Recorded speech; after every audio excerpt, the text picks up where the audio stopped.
Good morning, good day. It's Claudia Manchanda, radical herbalist, watching where they're going up the street. Wanting to wish you all solstice tidings and thoughts about self-care, self-love, and to talk a little bit about herbs of the sun, because it's very pertinent today where the sun is out the longest. And in medical astrology, the sun rules the earth by day and the moon the earth by night. And herbs of the sun are most potent at this time of year, so it's a wonderful day to make flower remedies or to think about the flowers and the remedies of the sun and learn a bit about plants of the sun. And as a radical herbalist, part of my teaching is to reintroduce earth-based and observational-based, human observational knowledge that's grassroots knowledge. And also, while we're on a day of sun vitality, to think about burning down all oppressive systems with our vitality and with our vitality of life, to self-care for ourselves and think about that and what that means, and try not to beat ourselves up for the things that capitalism kind of makes us do, like not always eat the best food, not always keep the best circadian rhythms, and think about how to just trying little iota steps of self-care, because each action of self-care your body will thank you for and your mind will thank you for. But I know it's really easy to say it, especially if you're very low. But I'm going to talk about some plants of the sun, about the properties of the sun, and I hope you enjoy it. And sending love and vitality on this summer solstice day. In medical astrology, the sun rules the ego, your base personality, your vitality, your heart. Some say the brain, but definitely the anterior pituitary gland, the thyroid, the thymus, the spleen. It helps with oxygenation of the body, and many of the herbs of the sun stimulate the circulation and the chi flow around the body, like rosemary is the prime example. Herbs of the sun tend to help you resist toxicity. Some of the herbs include chamomile, greater celandine, rhodiola, chamomile, yellow dock, eyebright, St. John's wort or Hypericum perforatum, saffron, turmeric. And these herbs tend to be stimulant, tonics, and they can help with preservation of food as well.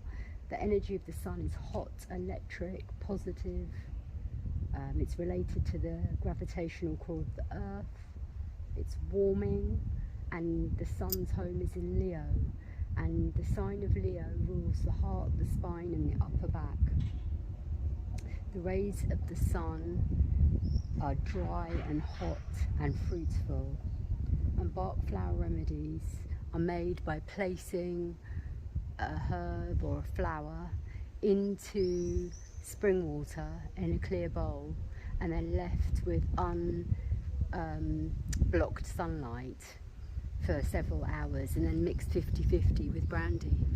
Culpeper said that diseases of self-esteem and lack of self-love would benefit from herbs of the sun.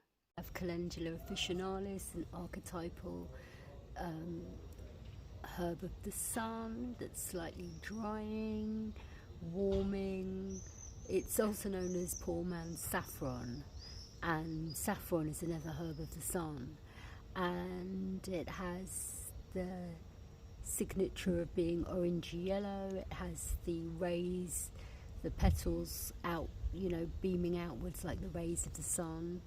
And if you look, you can see it's starting to seed, and I'll probably take a couple of these to grow some at home.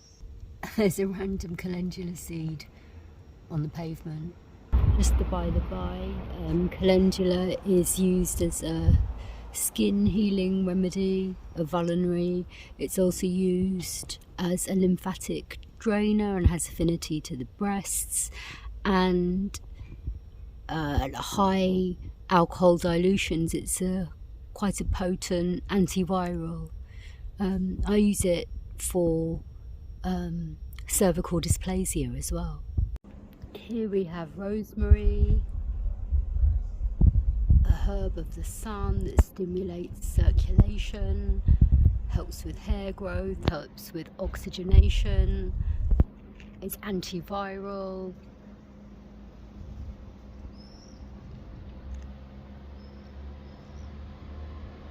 So this is a hypericum, but it's not Hypericum perforatum, alas. And hypericum comes from the Latin hyper, which means above, and I think that relates to its spiritual virtues and associations, that it's got a sort of higher power that comes from above. And the perforatum relates to the perforated leaves, and if I find a hypericum today on my travels, Hypericum perforatum, sorry, I might buy a pub and you can hear the bottles being emptied. If I find a perforatum, a perforated leaf, I'll show you it so you know it's that type. And it is an archetypal herb of the sun.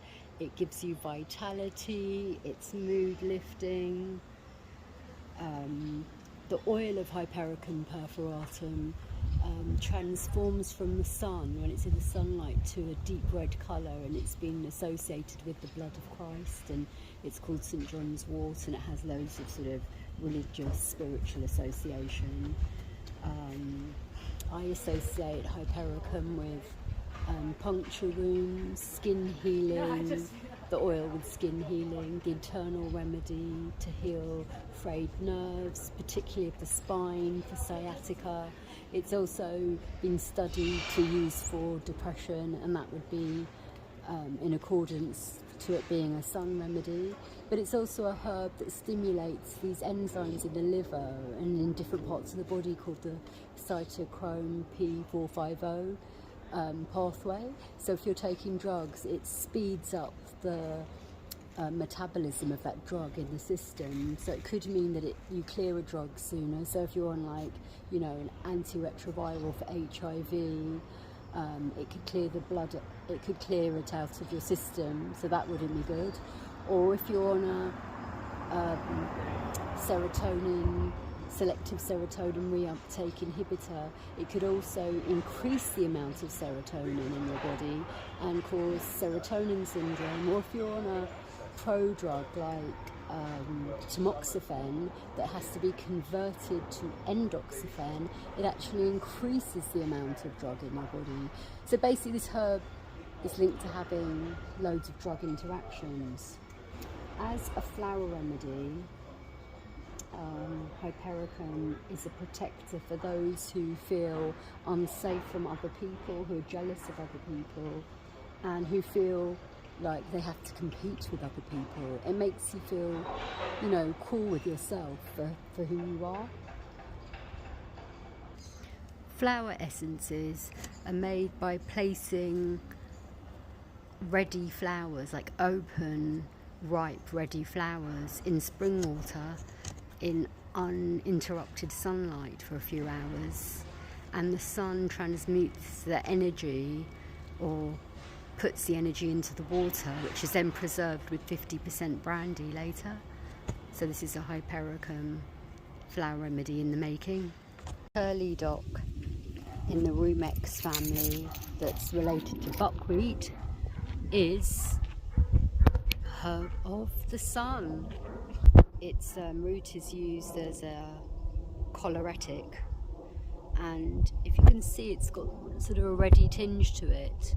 That's the signature that it's related to the blood, and it's also used for anemia.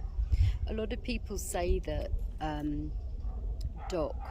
docs are used for anemia, but I actually looked at some old herbals, and I think it's actually the baby leaves the baby leaves that were used for anemia, and they're no longer used because of the alkaloids in them.